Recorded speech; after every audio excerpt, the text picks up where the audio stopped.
Deixa eu começar, vai começar em breve, vamos esperar. Pronto, tá gravando. Queria, então, dar boas-vindas para todas as pessoas que estão aqui hoje. Estou muito feliz de estar começando esse programa desse projeto de extensão de entrevistas com os especialistas. E a gente vai começar hoje com uma pessoa muito especial, que é uma colega do nosso próprio departamento, do Departamento de Língua e Literatura Estrangeira, a professora Meritxell Hernández Marçal, e é com muita alegria que eu recebo ela aqui. A gente tem uma pesquisa que a gente faz pesquisas que se encontram em vários momentos, né? Eu já participei de banca de orientanda dela, mas acaba que a gente fica durante o percurso acadêmico, dentro do departamento, a gente fica muito cada um no seu quadrado, cada um nas suas áreas. Então, é com muita alegria que eu te convido aqui para poder participar desse evento com a minha turma. Na verdade, são duas turmas, né? Pois é, vi que tem muita gente. Muita gente, muita gente. Eu estou dando essa disciplina para o italiano e para o inglês.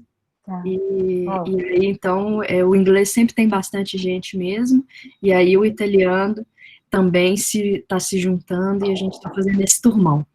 Como a gente optou pelo formato entrevista, eu não vou te apresentar com currículo Lattes e toda aquela coisa toda, não. Eu vou te pedir para se apresentar para eles. Como que você define pesquisadora Meritxell Marçal? Bom, eu sou professora aqui, como a Maria Rita, né, do Departamento de Língua e Literaturas Estrangeiras, sou da área do espanhol. Eu pesquiso atualmente tradução feminista, né, estou traduzindo uma autora catalã, que chama Maria Mercè Marçal.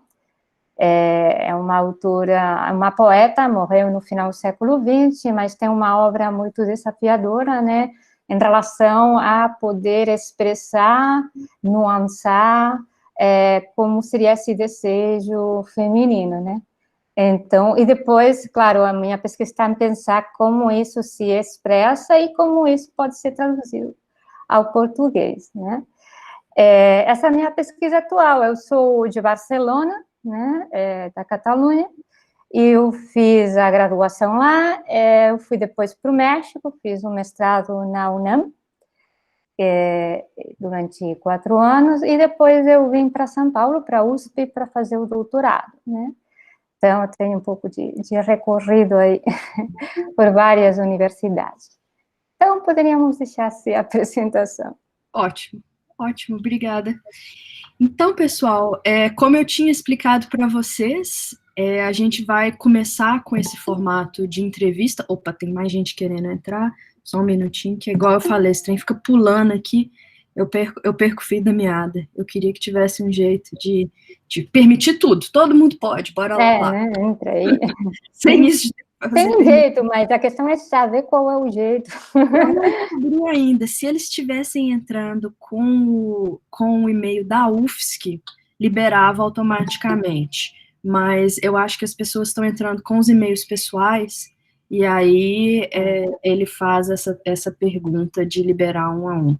Considerando aquilo que eu falei, que eu já tive uma banca que foi invadida, eu acho que foi surreal. O pessoal ficava entrando gente tocando funk, a Renata deletava a pessoa voltava tocando funk. Eu não sei se...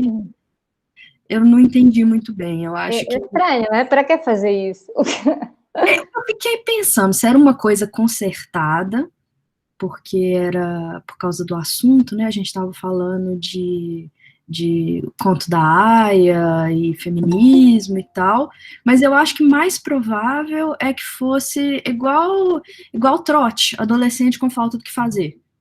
Aí, né, eu também nunca entendi por que gente fazia trote, mas a gente sabe que fazia.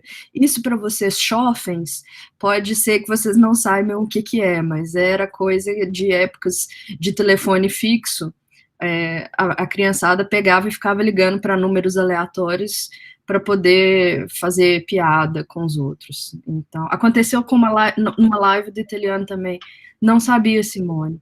E não era nenhum assunto, assim, trágico. Sobre alguma coisa também, assim. Então, eu acho que, no final das contas, também talvez não seja uma má ideia ter que ficar fazendo 1 a 1. Mas, enfim, eu acho que agora chegaram todas as pessoas, a gente está com 41, mas se aparecer mais alguém, a gente vai também. Opa, chegou mais uma pessoa. Essa, na verdade, é orientando a minha. Eu divulguei entre as minhas orientações também, e a Lavínia está entrando. A Lavínia foi minha aluna nessa mesma disciplina quando eu dei ela mais tempo, e hoje ela está fazendo TCC. Então, temos algumas pessoas. Joia. Então, vamos lá. A primeira pergunta que eu pensei de fazer com o Eu trouxe o meu livro, tá? E você sabe que eu estou sem o livro, porque o meu livro ficou lá na minha sala da UFSC, que está trancado. Então, eu estou sem o livro.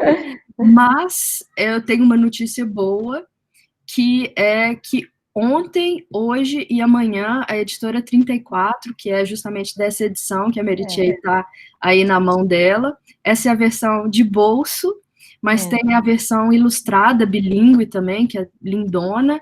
Eles estão com 50% de promoção. Então, eu já passei o rodo, já gastei o salário, comprei um tanto de livro deles, que é uma editora de quem eu gosto muito. Eu acho que eles fazem livros muito bons, muito boas traduções e edições primorosas. Então, dos alunos, quem quiser comprar o livro, não estou ganhando nada da 34, tá? É só porque realmente é uma editora que não é exatamente barata, e 50% é bom, é um desconto legal. Alguém está me falando que o streaming não está funcionando. Então só lamento. Se não está funcionando, não tem jeito. Como solucionar. O mais importante é que são vocês, né, o pessoal da turma, e para vocês está funcionando, é isso daí que importa. Eu não sei por que não está funcionando. Deixa eu parar o stream e tentar ir de novo. Vamos ver se vai dar certo agora. Vou tentar de novo iniciar o stream.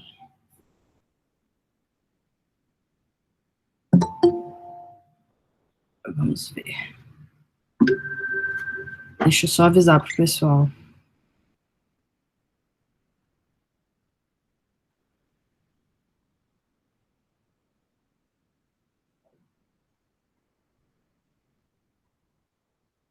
Tá. Então, gente, a primeira pergunta que eu gostaria de fazer para a Meritxell, e que tem a ver totalmente com o que a gente está fazendo nessa disciplina, na verdade, o primeiro módulo, o módulo 0, que eu chamei de módulo 0, porque é só o início da conversa, mas é justamente por que ler Dom Quixote hoje. Tá, bom. Primeiro de tudo, obrigada pelo convite, tá? É sempre um prazer para mim falar do Quixote. Eu não sou especialista no Quixote no sentido de escrever artigos sobre o Quixote, mas eu acho que eu li ele 5 vezes e aí gosto muito, né? O Borges falava que a peculiaridade de Dom Quixote é que ele se torna um amigo, né? Então, eu acredito que você tem razão, então é sempre um prazer falar de um amigo. Então, por que ler Dom Quixote hoje? Eu, na última Semana de Letras, em 2019, eu propus um simpósio que chamava, deixa eu ver que tenho aqui a cola, Dom Quixote como mecanismo de transformação do mundo. Tá? E nesse simpósio participaram várias pessoas com comunicações ótimas sobre feminismo no Quixote, sobre o Quixote na escola, sobre o humor como mecanismo de crítica, né? Então, eu acho que o Quixote continua atual porque ele fala do embate entre a imaginação, entre o ideal, entre aqueles valores da cavalaria que o personagem defende, que são a justiça, a solidariedade, a honestidade, a generosidade, todos esses ideais. O que faz o romance é colocar todos esses valores frente a um mundo corrupto e a um mundo dominado pelo dinheiro, né? Então, eu acho que essa contraposição nos fala ainda muito perto, né? O que pretende o personagem é um pouco reparar o mundo, né? E essa ilusão de reparar o mundo, eu acho que é compartilhada pelos próprios leitores. Outra questão, ele é muito engraçado, é um livro que propõe essa tensão, que poderia ser dramática, mas ele propõe essa tensão de uma forma muito engraçada, porque o que faz o personagem é se fantasiar e sair pelo mundo tentando reparar as injustiças, mas ele cai, recebe paulada, enfim. É um livro cheio de humor, né? Acho que isso é muito importante. Lendo o Quixote, se ri muito. Em certa maneira, tem alguns episódios que caberiam tranquilamente em um filme cômico. Então, o interessante desse humor, que às vezes é um humor um pouco assim, bobão, né? É o Quixote caindo, o Quixote quebrando os dentes, por exemplo, né? Esse humor bobão esconde uma crítica a esse mundo terrível, né? Então, por exemplo, porque isso é uma ideia de um crítico literário, que é o Luiz Costa Lima, que ele fala que o segredo do humor do Quixote é que mascara a capacidade crítica do romance. O Quixote, estranhamente, ele burlou toda a censura da época, sendo que é um dos livros mais transgressores do momento, né? Então, só para ter um exemplo, eu acho que esse capítulo vocês leram, o escrutínio ou a revisão da biblioteca do Quixote. Vocês leram esse capítulo, né? Ele é depois do que a gente leu. A gente não chegou a biblioteca inteiro, Tá. É o capítulo seguinte. Tá. Bom, a biblioteca, o escrutínio da biblioteca, ele é planteado, ele é contado como se fosse um tribunal da Inquisição, né? Aparece o padre, entra na biblioteca e o padre decide que livro vai ser queimado e que livro vai se salvar, né?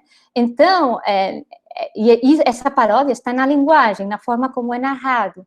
Então, aí tem uma forma engraçada de fazer crítica literária, né? Porque até aparece um livro do Cervantes e o padre fala, tá, este pobre homem que sabe mais de desventuras que de boa literatura é o salvo. Então, o próprio Cervantes aparece na biblioteca. Então, essa forma de fazer crítica literária é engraçada, mas é também uma forma de criticar a igreja diretamente, né? Os autos de fé que tinham na época, a Inquisição, na época, século XVII, na Espanha, estava muito ativa. E também uma forma de criticar a censura que recebem as obras intelectuais, né? Então, eu acho que, nesse sentido, o Quixote traz temas que são muito atuais. O grande exemplo, eu acho que seria o episódio da Marcela, né? O episódio da Marcela, em certa maneira, é um impossível, né? Aparece uma moça que decide que não quer marido e decide defender a sua independência e liberdade, né? Isso, na época, é uma paródia, né? Isso, na época, é um impossível. Mas, apesar desse impossível, o Cervantes dá voz à mulher, né, que se defende de uma forma brilhante, e questiona precisamente uma organização social onde a mulher não tinha voz e onde a mulher era uma moeda de troca, né? Os casamentos eram concertados e a mulher era a moeda de troca desses arranjos entre famílias. Então, isso é um dos... o interessante, a atualidade de Cervantes é que critica os fundamentos da sociedade do século XVII, que não são tão distantes aos nossos, né? Os temas continuam nos apelando muito. Com certeza. Nem tanto mudou, apesar da distância do tempo. A gente vai falar mais da Marcela. Eu tenho uma outra pergunta para a Marcela. Sem dúvida nenhuma, eu acho que é a minha personagem favorita do livro inteiro. Mas, pensando, então, no contexto histórico, você mencionou um pouco a questão dos autos da fé, você falou da Inquisição Espanhola também. Como que você contextualizaria o Dom Quixote dentro dessas tradições em prosa na Espanha? Tá. Isso é importante, porque às vezes os grandes livros, sei lá, Shakespeare, sei lá, aqueles grandes referentes, são vistos como uma genialidade, né? Uma exceção. E eu acho que não é. Porque a tradição narrativa na Espanha, durante o século XV e XVI, é muito forte. Então, eu vou citar alguns livros que realmente precedem o Quixote. Um dos primeiros é La Celestina, que é um livro de 1499. La Celestina é um romance urbano, um dos primeiros romances urbanos na Espanha, e mostra a história de dois jovens apaixonados, né? Outro livro muito importante para a construção de Cervantes é El Lazarillo de Tormes. El Lazarillo de Tormes é um romance picaresco, o primeiro romance picaresco. O pícaro é uma espécie de malandro, então o início da tradição da malandragem. E esse livro é muito importante porque é um livro anônimo. Por que é um livro anônimo? Porque ele faz uma tremenda crítica social a todos os estamentos, a todas as classes da época, né? Como os pobres não têm nenhuma saída e como a corrupção é a única forma de subir e como os ricos fazem de tudo para ganhar dinheiro, etc., né? Então, tem aquele padre que vende as bulas, né? As bulas eram uma espécie de passagem para o paraíso que a igreja vendia. Enfim, tem muitos personagens e nesse Lazarillo de Tormes eles são criticados, tanto assim que ele entrou bem rapidinho no índice. Ele foi provido em seguida. E por isso o autor é anônimo, o autor não foi bobo, não. Então, eu não vou publicar meu nome. Então, esse é um livro importante também. Só uma coisinha, talvez os meninos não saibam o que é o índice. O índice é uma listagem de todos os livros proibidos pela Inquisição, né? Então, tinha uma lista de aqueles livros que não poderiam ser lidos, que eram recolhidos pelas bibliotecas, né? Então, o Lazarillo de Tormes entrou aí. Mas o Quixote não entrou. E aí essa questão do Costa Lima, né? Por que não entra? Porque, depois a gente vai falar mais, mas é a ambiguidade do Quixote, o que faz dele um livro difícil de prender, né? Depois, em relação a essa tradição picaresca, tem outro livro, o que eu falei, El Lazarillo, de 1554. Pouco mais para frente tem o Guzmán de Alfarate, que é outro livro da picaresca espanhola, do Mateu Alemán, e que também foi importante. E depois estão todos aqueles romances de cavalaria, né? Sabemos que o Quixote é a paródia dos romances de cavalaria. Então, os romances de cavalaria, que na Espanha, os romances de cavalaria, de fato, começam com Chrétien de Troyes no século XII. São os romances do rei Arturo. Mas na Espanha, eles se escrevem, sobretudo, no século XVI, justo antes do Cervantes. Então, um dos mais importantes é o Amadís de Gaula, que é muito citado, né, de García Rodríguez de Montalvo. Esse é um livro de 1508, né? E depois outro livro que o Cervantes cita muito, também de cavalaria, é Al Tirano Blanc, que é um livro em catalão de 1490. Esse livro da Joanot Martorell e Martí Joan da Galva. São romances de cavalaria que a gente vai falar dessa ambiguidade que tem a paródia do Quixote, né? Porque o Quixote paródia um gênero, ele ri desse gênero, mas ao mesmo tempo uma homenagem, né? O Quixote recolhe uma homenagem para esses livros também. E também tem livros de outros gêneros que aparecem no Quixote, como o Cárcel de Amor, que é um romance sentimental. Os romances sentimentais da época eram romances onde aparecem dois amantes, tipo Romeu e Julieta, dois amantes que se amam muito, mas que se veem impedidos ou não querem chegar no matrimônio, então, esses sentimentos extremos, né? Outro livro é de outro gênero, é o romance pastoril, e na Espanha o grande livro desse romance é La Diana, de Jorge de Montemayor, né? Esse é um livro de 1559. Então, tem toda essa tradição narrativa que vem dos séculos anteriores, dessas 15 e, sobretudo, dessas 6, que o Cervantes recolhe. E depois tem toda aquela literatura cômica, né,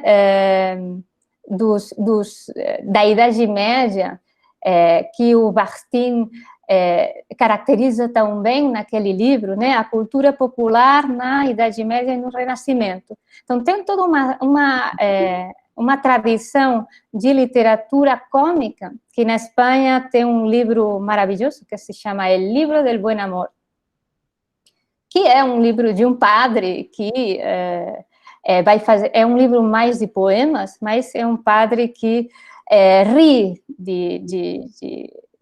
das histórias de amantes, ri da igreja, ri das tradições da igreja, dos símbolos da igreja, né? São livros cômicos que na Idade Média, sobretudo em latim, pelos goliardos, tinham eram muito famosos, eram muito lidos, né? Então, essa tradição cômica também preenche todo o Cervantes. De fato, Bakhtin vai falar muito do Quixote nesse livro sobre a cultura popular, né? Então, essa seria mais ou menos a tradição que o Cervantes recolhe. E ele, como eu digo, ele recolhe, mas não só aprende para escrever, ele recolhe, mostra, cita, retrabalha. Mostra para todo mundo quanto ele conhece a tradição, quanto ele conhece os modelos, a perspectiva, e daí faz a paródia de todos esses gêneros, né? Sim. E justamente essa função dupla da paródia, que é o fazer rir, mas ao mesmo tempo prestar homenagem, que a gente vê bem claro. Eu achei ótimo você falar especialmente do Lazarillo e de La Diana, porque eu mencionei esses dois nas nossas aulas, especialmente La Diana por causa do capítulo que a gente leu da Marcela, né? Exatamente, do ridículo do pastoral e ao mesmo tempo como que inspira essa decisão que não só a Marcela, mas o Grisóstomo e as outras pessoas tomam de tomar vestes de pastores, né? Esse é formativo. Uma pergunta, Meritxell, que apareceu inclusive no nosso fórum, queria agradecer, eu acho que foi a Simone, eu menciono na aula a questão dessa identificação do Dom Quixote como o primeiro romance europeu moderno. Eu queria que você se posicionasse em relação a isso. Você concorda que dá para a gente pensar? Você mencionou toda essa tradição de outras escritas em prosa, né, que antecedem Dom Quixote, e o que sustenta ou não sustenta esse entendimento do Dom Quixote como o primeiro romance moderno europeu? Bom, eu não sei se é o primeiro, né? Mas que ele é moderno, né? Tem vários elementos que facilmente podemos pensar na modernidade dele, por exemplo. Poderíamos falar do realismo, né? Frente a uma Diana, onde todos os personagens são idealizados, temos um romance claramente realista. Poderíamos falar da capacidade crítica e irônica do romance. Poderíamos falar do anti-herói, né? Em lugar daqueles cavalheiros bonitos, temos um senhor de 60 anos como protagonista. Mas eu acho que, eu fiquei meditando a pergunta, né? Mas eu acho que as características que podem fazer ele como um romance moderno são mais estruturais, não tanto do tema. E eu coloco em três elementos, para mim, que fazem ele ter essa modernidade. Que são, o primeiro seria o perspectivismo, depois o dialogismo, e depois o papel do leitor, o papel ativo do leitor no romance, né? O interessante do Quixote é que o Cervantes não nos dá uma só versão da realidade, né? Ele nos mostra as diversas caras da realidade. Ele não diz quem tem razão. Por isso, também essa questão da censura. O que pensa Cervantes? Isso não se sabe muito bem, porque o Dom Quixote, o personagem, é um louco, né? Então, o que é interessante é que o Cervantes oferece diferentes perspectivas do real. Então, isso se vê muito bem no episódio da Marcela, né? Onde temos uma história, a história da Marcela e o Grisóstomo, que é contada 4 vezes. Nos é contada primeiro pelo Pedro, né, que é um cabreiro, depois é contada pelo Ambrósio, que é um amigo, depois sabemos a versão do Grisóstomo pela canção de Grisóstomo, e finalmente temos a versão da Marcela. Então, vejam bem, o Cervantes não coloca o que aconteceu, senão nos dá 4 versões da realidade e nos diz, você julgue o que melhor parecer, né? E nesse sentido, o narrador do Quixote nunca impõe a sua autoridade. Além do mais, porque é um narrador queridamente muito problemático, né? Como esse narrador pode ter a verdade? Perguntamos. Porque pensem que o Quixote, tal como Cervantes planteia a história, é um romance escrito por um autor árabe, que foi traduzido e depois recontado por um narrador. Então, temos várias instâncias. Temos esse autor árabe, esse tradutor que não sabe quem é, e esse narrador, ele passa por 3 instâncias, né? Aí pode ser modificado nessas 3 instâncias. Sendo que este primeiro, o autor árabe, tem uma cotação lá no capítulo onde ele aparece e diz, mas todo mundo sabe que os árabes são muito mentirosos. Então, temos um autor, primeiro, que é mentiroso, que é traduzido por um tradutor, que é recontado por um narrador. Então, a autoridade desse narrador não é muito clara, né? Então, ele não se coloca nessa posição da autoridade, ele nos dá diferentes versões, né? E, por isso, depois vem a segunda característica, como que chegamos nessas diferentes versões da realidade? Graças ao diálogo, né? O romance, o narrador não diz o que acontece, deixa que os personagens mostrem o que acontece, deixam que os personagens falem entre eles, né? Então, por exemplo, o Dom Quixote, se a gente pensa, sabemos dele no começo que tem 60 anos, que ele tá louco, é só isso. Eu fiz até uma maldade, Meritei, com os meninos. Eu tô chamando eles de meninos porque é tudo menino, né? Não, é mania. E eu fiz uma maldade que foi de fazer uma pergunta: qual que é o nome do Dom Quixote? Claro. Maldosa, eu tô corrigindo as respostas do pessoal e eu tô vendo, pois essa foi uma pergunta maldosa minha. Mas é isso, nem isso a gente sabe. Exatamente, então a ambiguidade do texto é tão grande que não sabemos realmente nenhum nome do personagem, né? Sabemos o nome que ele inventa para ele, que é um exercício literário, eu invento um nome para mim, né? Portanto, ele é criador da própria história. Sim.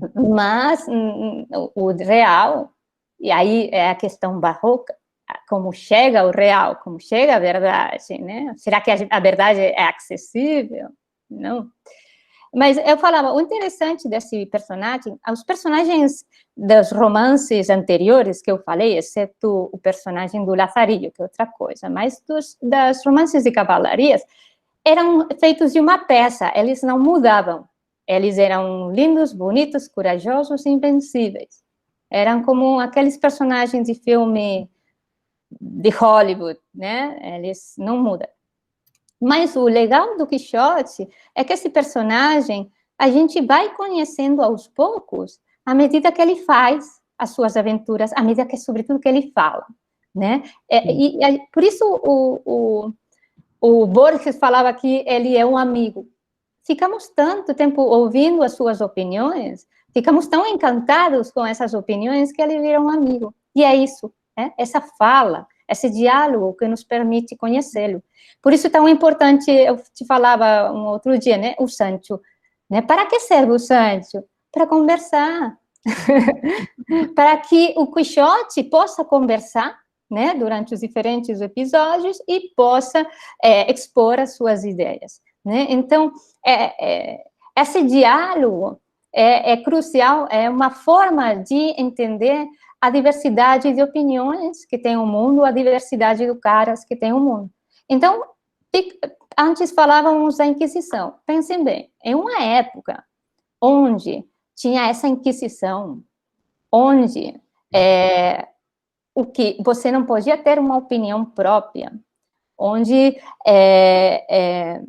se impunha um dogma, que era o dogma da igreja, né? O Cervantes opta por fazer o seu romance a partir do princípio contrário, né? Frente à unicidade, ele coloca a pluralidade do mundo, a diversidade do mundo, né? A tolerância às opiniões, né? E aí é quando vem o leitor. No prólogo, ele fala para o leitor, eu trouxe aqui o livro porque queria ler o prólogo. Por favor. Ele fala para o leitor que ele pode opinar o que ele quiser, né? Deixa eu ver onde tenho esse prólogo. Diz...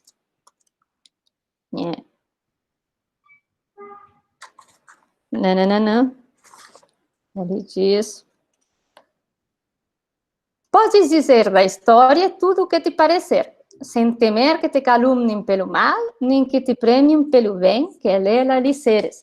Né? Então, já no prólogo, o Cervantes dá ao leitor a possibilidade de compreender a realidade a partir dessas diferentes opiniões. Né? Ele não é um leitor passivo, que tem que aceitar aquilo que é dito.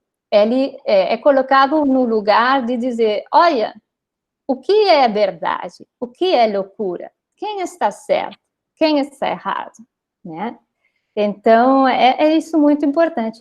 Esse perspectivismo, por exemplo, é o mecanismo da loucura do Quixote. Né?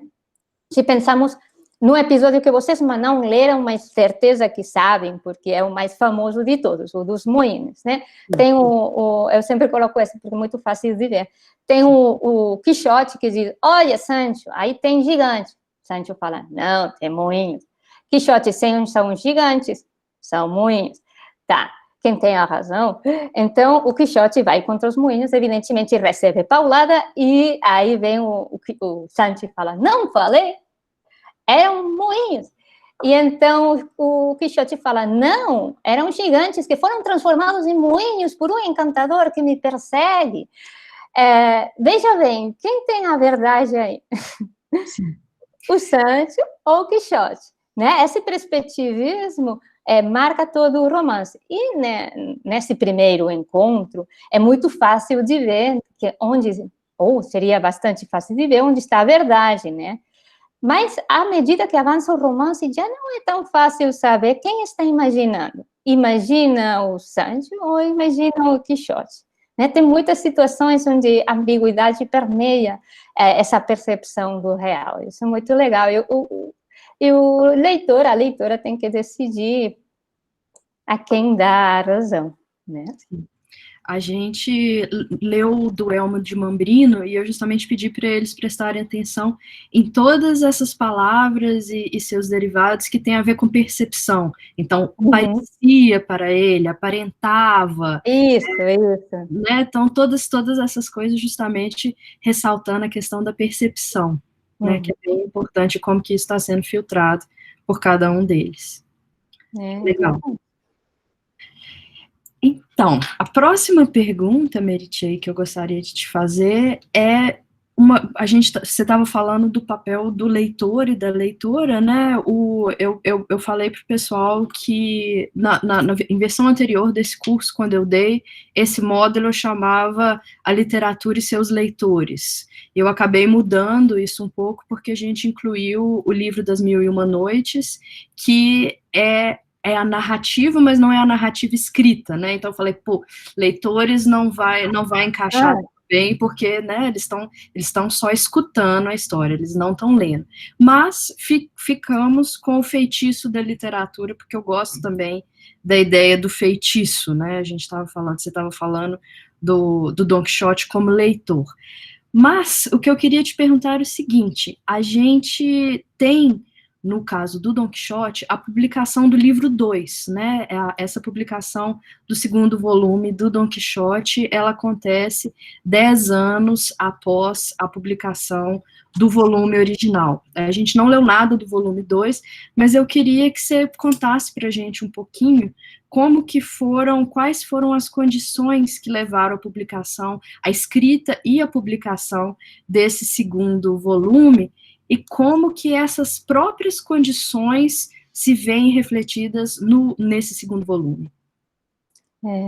Então, o Quixote foi um sucesso, né? Em 1606 se publica. Pensem bem, no Carnaval de 1607, em Lima, já tem fantasias do Quixote e Sancho. Então, isso que estava proibido trazer romances de ficção para a América. Em Carnaval de Lima se registra isso, que tem fantasias do Quixote. Então, o livro foi um sucesso. Então, Cervantes começou a escrever essa segunda parte. Mas tem um fato exterior que vai apressurar essa publicação, que é o fato de que em 1614, um outro autor que chama Alonso Fernández de Avellaneda publica uma segunda parte do Quixote, né? Isso não é estranho, porque na época não tinham direitos de autor. Então, qualquer um podia pegar um texto. Fanfic não é de hoje, né? Não, mas lá além do mais, porque na época a criação era considerada, a originalidade não era um valor, né? Então, pegar um texto e refazê-lo era um exercício muito prezado, né? Então, mas isso não deixa apesar dessa prática, o Cervantes, evidentemente, não gostou daquilo. Então, ele publicou a segunda parte. E ele inicia o prólogo, precisamente o prólogo da segunda parte, precisamente comentando isso, bom, agora o leitor vai querer saber o que eu penso da segunda parte que apareceu, mas eu não vou falar. E realmente, apesar de que o prólogo só se refere a esse Avellaneda, ele não critica diretamente. Ele faz uma coisa muito melhor. Ele deixa que o Quixote, que o personagem, critique o livro. E como? Ele está saindo de um lugar, que é o Castelo dos Duques, onde ele passa muitos episódios, quase 20 episódios, 20 capítulos ficam nesse castelo de os Duques.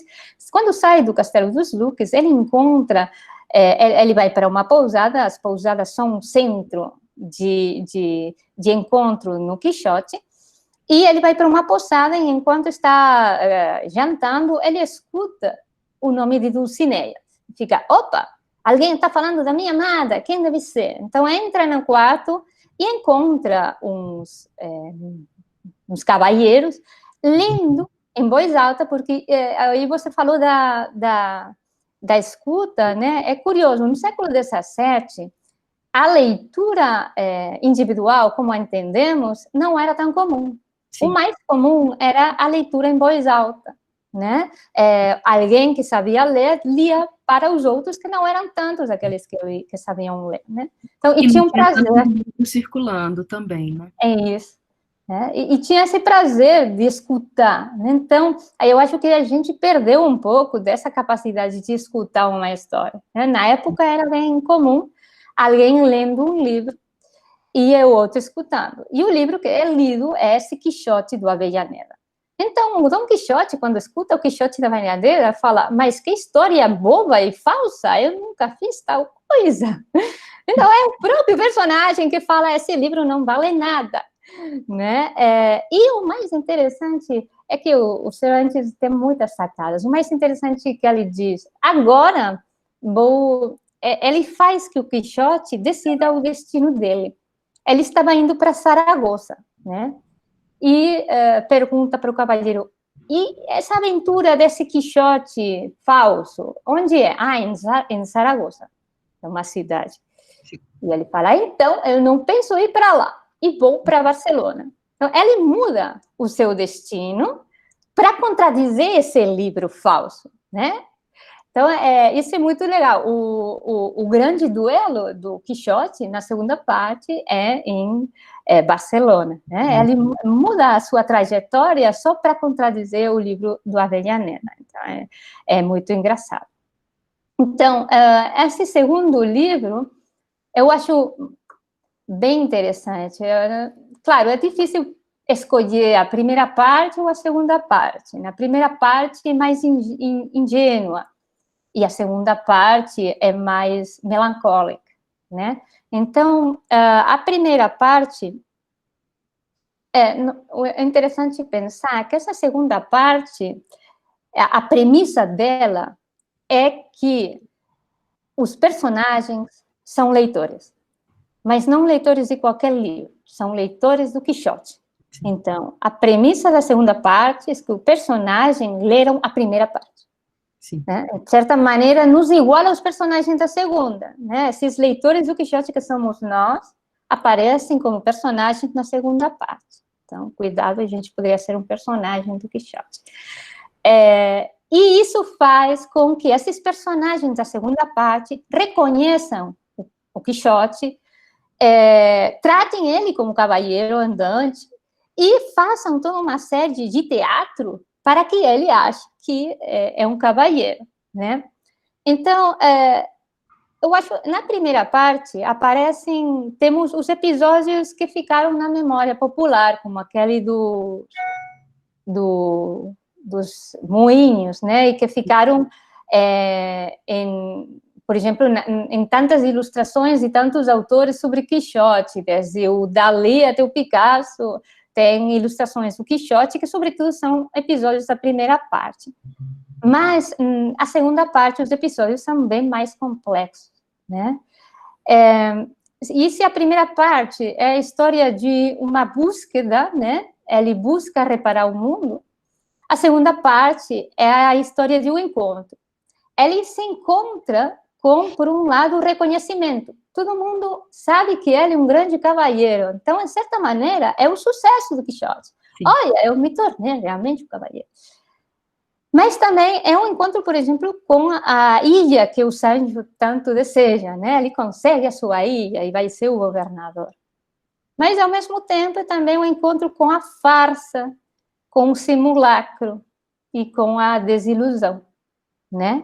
O Quixote, nessa segunda parte, percebe que por trás das suas ilusões e fantasias não tem nada. É um vazio, e depois o que tem é a morte, né? Todas essas representações são muito barrocas, né? por trás da vida, do simulacro da vida, o que tem é um vazio, é a morte. Então, essa segunda parte é muito melancólica, como eu falava, né?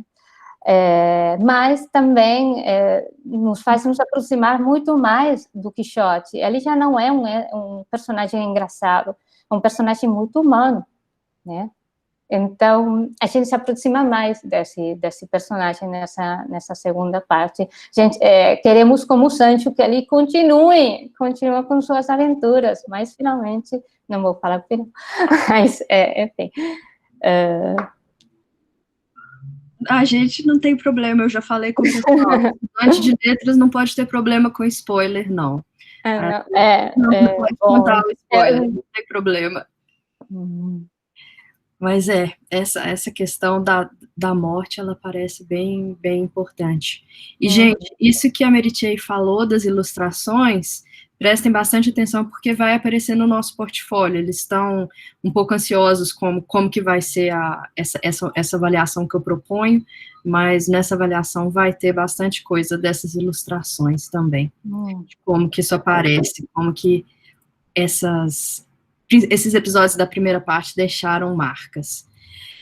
Meritxell, eu acho que então, considerando a hora, eu vou pular na última pergunta, que era da Marcela, e vou abrir para o pessoal. E eu já vi aqui que apareceu uma pergunta da Joana. Joana, você quer falar ou a gente lê no chat? Como é que você prefere? Pode ler, tá bom. Temos tímidas, pessoas tímidas na turma. Então, a Joana está perguntando o seguinte, Meritxell, na sua opinião, qual o maior legado do romance para os leitores da atualidade? Bom, eu acho que falei um pouco já isso, né? O legado do Quixote, eu acho que seria essa... o Quixote é um livro para leitores, e, de certa maneira, é um livro que ensina a ler, né? Então, esse maior legado é a da pluralidade do real, a da pluralidade das opiniões, a capacidade de saber reconhecer a verdade em todas as suas manifestações, né? Por exemplo, já que você não perguntou da Marcela, eu coloco. Vamos falar dela. Por exemplo, no episódio da Marcela, eu gosto muito dele, porque ele começa em um episódio que vai falar do pastoral, né? E ele coloca uma sacada que é pastores reais, né? Se no romance pastoral temos pastores idealizados que falam de amor, de poesia, mas que não trabalham na real, ele coloca como personagens pastores reais, cabreiros, que trabalham e que oferecem ao cavalheiro aquilo que eles têm, que é queijo e vinho, né? O qual o Sancho fica muito feliz com o vinho. Então, o interessante é que o Cervantes coloca um lugar para escutar esses cabreiros. Os cabreiros também têm voz, né? Então, aparece não só a literatura culta no Quixote, aparece a literatura popular, e o cabreiro vai falar a sua poesia, que é um gênero específico de poesia popular, que é otossílabos, né? Então, é bem interessante como o Cervantes coloca essa pluralidade de saberes no romance, nos permite conhecer as diversas camadas da sociedade, e tudo é valorizado, tudo aparece, né? Eu deixei para eles como opção de leitura justamente o Bakhtin, para poder pensar nessa característica da heteroglóssica mesmo, do texto. E outra coisa que só vou aproveitar enquanto vocês pensam as próximas perguntas, que eu também fiz a pergunta em relação à aula, que foi justamente como que como que o narrador, o Pedro como narrador, é diferente dos outros narradores da história. E o que o Don Quixote acha da narração dele. Todo mundo, vocês foram muito corretos na hora que vocês falam que o Don Quixote adora adora a história, né? Mas eu acho que vocês esqueceram de falar como que ele se incomoda a princípio com os erros, né? Isso é bem legal. No início, quando Pedro começa a contar a história, ele fica corrigindo, não é elipse, é eclipse, não é não sei o quê.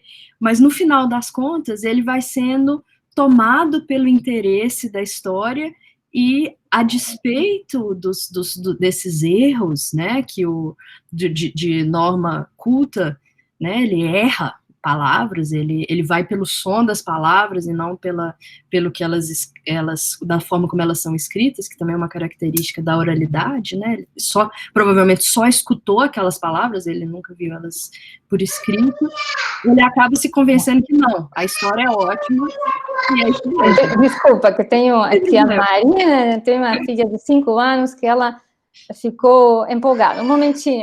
Tá joia. Sem problema. Então, gente, eu estou corrigindo as respostas de vocês, e isso é uma coisa que era importante da gente reparar. Como que, ao longo dessa narração, o Don Quixote vai sendo encantado pela forma como Pedro está contando a história, a despeito desses erros, né? O Pedro não é tão bem lido quanto Don Quixote, de jeito nenhum, provavelmente ele nem lê, ele nem é alfabetizado, mas ele conta a história de forma que o Don Quixote acha absolutamente engajante. Então ele fala, não, sua história é ótima, você é um excelente contador, sem problema. E por isso também ele adora. Ana Matos fez uma pergunta, só uma curiosidade, foi mencionado que não se sabe o nome do Quixote, mas no capítulo 5 não se referem a ele como Dr. Quixana, Senhor Quixana, não sei de onde que eu tirei esse doutor. Bom, de fato, o nome do personagem, é que, claro, o nome do personagem a gente sabe, né? É Quixote. O nome do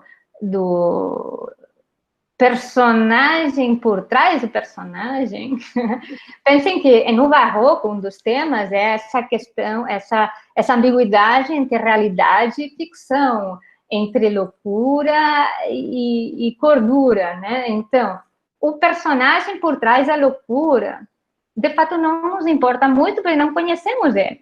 Só conhecemos o Quixote. E o final, como eu falava, acabamos amando tanto o Quixote, não queremos ver esse Quijana, Quesada, ou como quer que se chame. Então, no primeiro capítulo, ele fala em 3 nomes, né? Quijana, Quesada.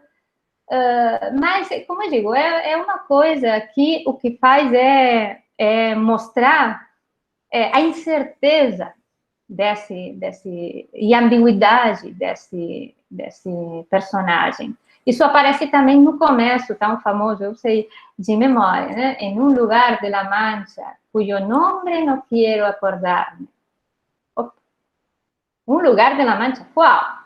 Onde? Né? Ele não diz, é ambíguo, né? E, além do mais, ele fala, cujo nome não quero acordar. Poderia, mas não vou.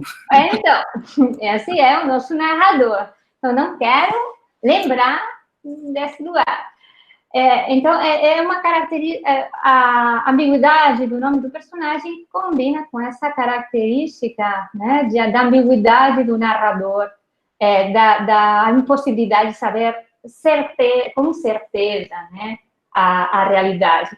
Então, outra dessas elementos que nos deixa o Quixote para pensar é que às vezes não importa saber determinada informação, né? Eu quero saber a verdade. Bom, o que é a verdade?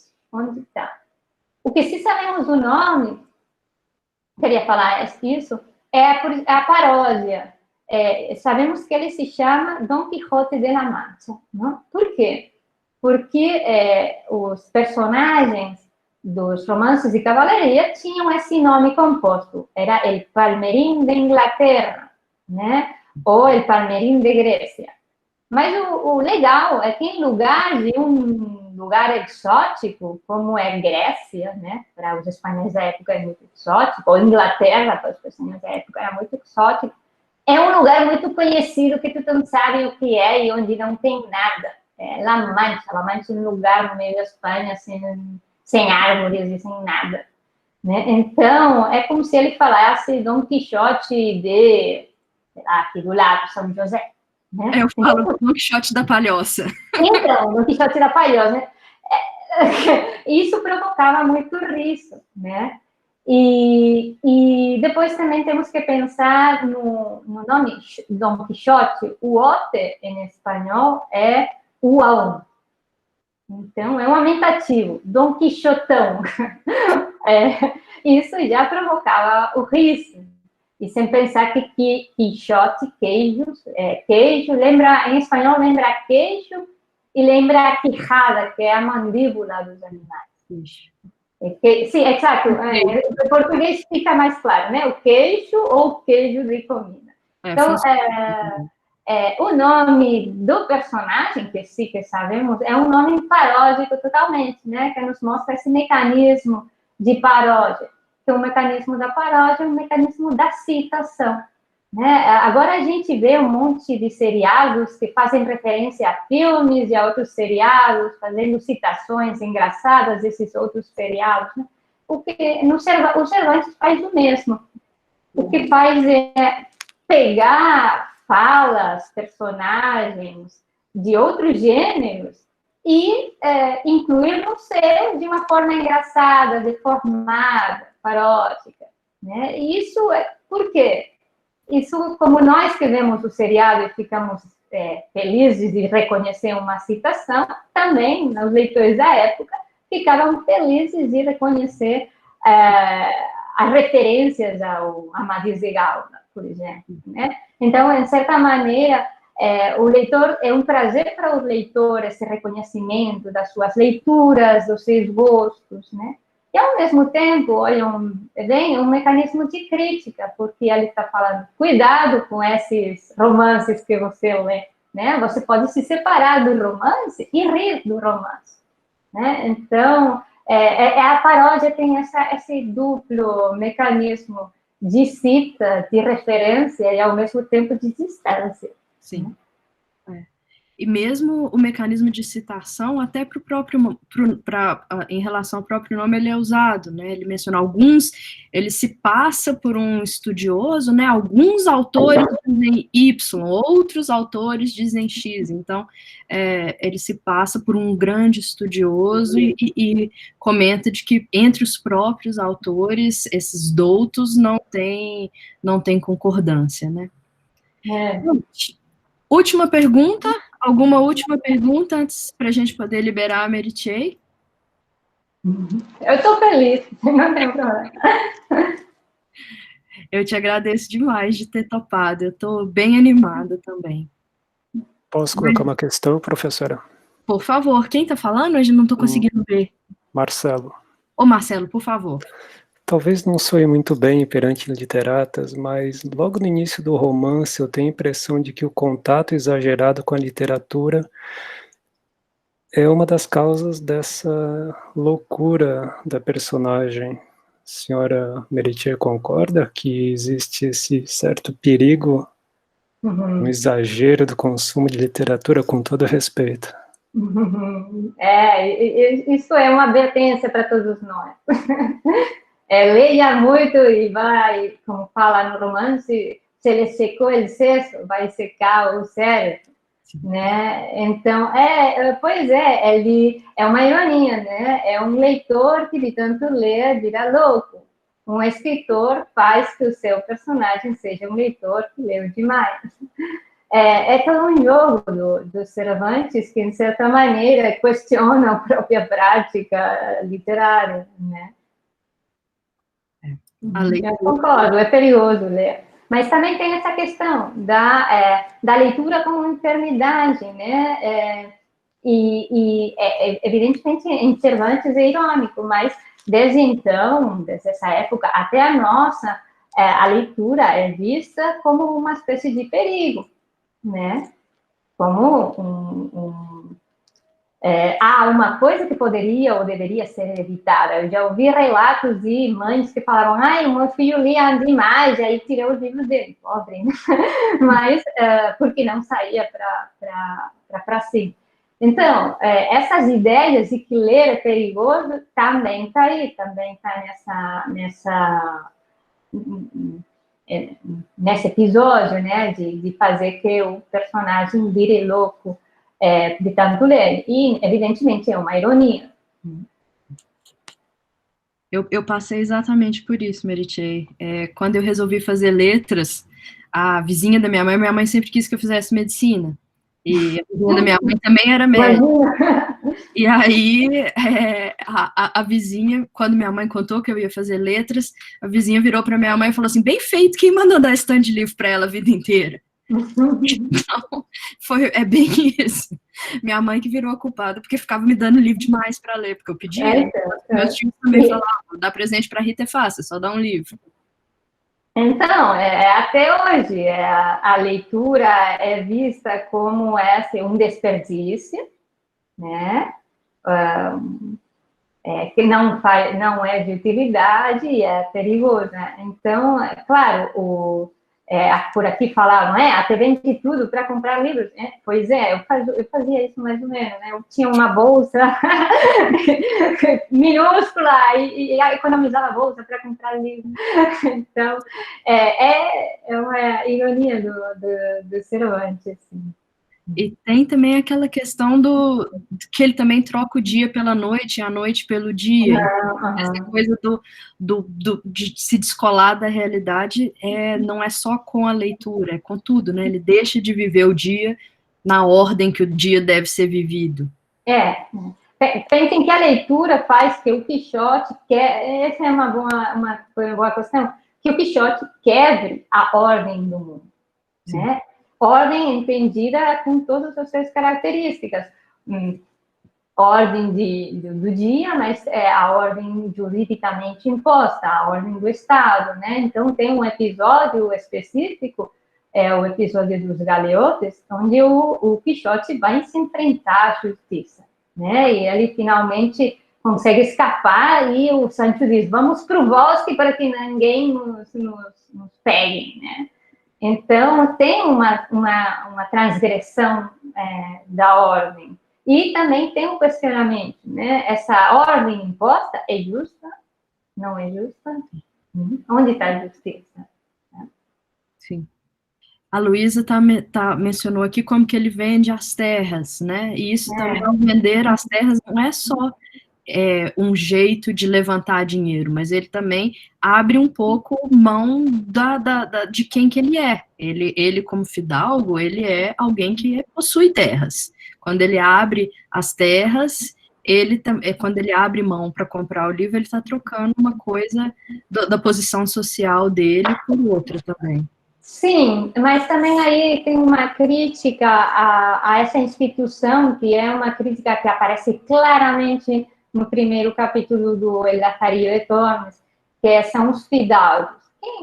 Fidalgo significa filho de algo, né? Portanto, significa filho de alguém importante. Mas, na época dos Cervantes, os fidalgos muitos deles tinham apenas o nome, né? E não conservavam nada material. Então, em certa maneira, é uma crítica dessa sociedade onde os fidalgos, apesar de não ter nada, queriam aparentar que tinham uma posição elevada. Essa crítica se dá muito no Lazarillo. O nosso fidalgo é um fidalgo pobre, conformado, tudo bem, né? Ele não mostra um apetite por dinheiro, tudo contrário. Mas eu acho que, claro, a questão de vender terras por livros, de novo, né, é uma piada, vejam bem, é uma paródia, mas também é um questionamento do capitalismo, né? A terra é o grande bem do capitalismo, tanto assim que tem essa acaparação de terras por parte dos nobres da Espanha, né? E o Quixote faz o contrário, vende terra por livro. É uma loucura. Ele opta pelo conhecimento, né? Pela fantasia, em lugar dessa... Tem uma crítica contra essa sociedade que vai se tornando cada vez mais capitalista. Né? Em vários episódios aparece claramente essa crítica contra o poder do dinheiro. Certo. Então, acho que a gente pode encerrar agora. Não sei que tenha mais alguma última pergunta, pessoal. Oi, Geraldo, pode abrir seu microfone, por favor. Tem que clicar no... Isso, beleza. Okay. Boa tarde a todos. Só pensando aí nessa questão que o Marcelo levantou, né? E também considerando que a professora comentou que a ambiguidade permeia a percepção do real por todo o livro, né? Eu fiquei pensando se, de repente, também essa loucura que aqui ele é levado pela literatura não seria o contrário, né? A literatura o levaria a um processo de sanidade. Não, de fato, é interessante a pergunta, porque tem que ver com a segunda parte, né? E eu vou fazer o spoiler, o processo de sanidade se dá, mas toda a poesia do livro termina com essa sanidade, né? É curioso como durante todo o livro, a primeira parte e a segunda parte, os amigos do Quixote querem que ele fique bem, como não sei como fala em português, cuerdo, enfim, bem mentalmente. São. Então, bem. Mas, quando isso chega a morte. Porque o fim da fantasia do Quixote é a morte. Sim. Né? O livro se chama Dom Quixote de la Mancha. Quando chega a acerção mentalmente, Dom Quixote desaparece. Então, aí o personagem morre. Esse final. Então, a literatura não cura o Quixote, a literatura dá vida ao Quixote. É a realidade o que mata o Quixote. É um pouco triste. Acho que é um lugar bom para a gente parar. Te agradeço. Okay, obrigado. Pessoal, obrigado a todo mundo que compareceu. Lembrando que eu vou deixar, eu tô gravando para vocês poderem acompanhar depois, quem não conseguiu participar. E agradecer demais a Meritxell, ela foi uma das primeiras pessoas que eu pensei que seria legal da gente ter aqui. Eu gostei de ser, inclusive, de você saber o início do livro em espanhol, de cor, achei muito legal escutar também um pouquinho do espanhol. Como eu li várias vezes, né? E é um livro que eu gosto muito, muito, muito. Então, ele fica. A Meritxell teve um semestre que deu uma disciplina inteira sobre o Dom Quixote. Vários alunos meu, Fabrício, inclusive, que fizeram essa disciplina comigo depois, isso também se apaixonaram pelo Dom Quixote, foram fazer a disciplina com ela. Acho que o pessoal ia adorar também, se você desse de novo. Estão convidados. É uma disciplina que se dá em espanhol, mas eu tenho um espanhol muito marcado pelo México, então eu falo muito devagar. E daí dá para entender, né? Eles podem ler em português mesmo. Muito legal, muito obrigada mesmo. Obrigada a vocês, foi legal. Como te falava, para mim falar do Quixote é uma felicidade. Então... É gostoso demais, né? A gente percebe isso. Obrigada pelo tempo, prazerzão. Até a próxima. Tá, prazer. Tchau. Muito obrigada mesmo. Até mais. Tchau. Tchau, pessoal. Até mais.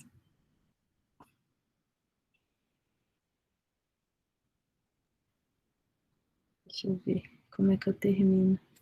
Interromper a gravação.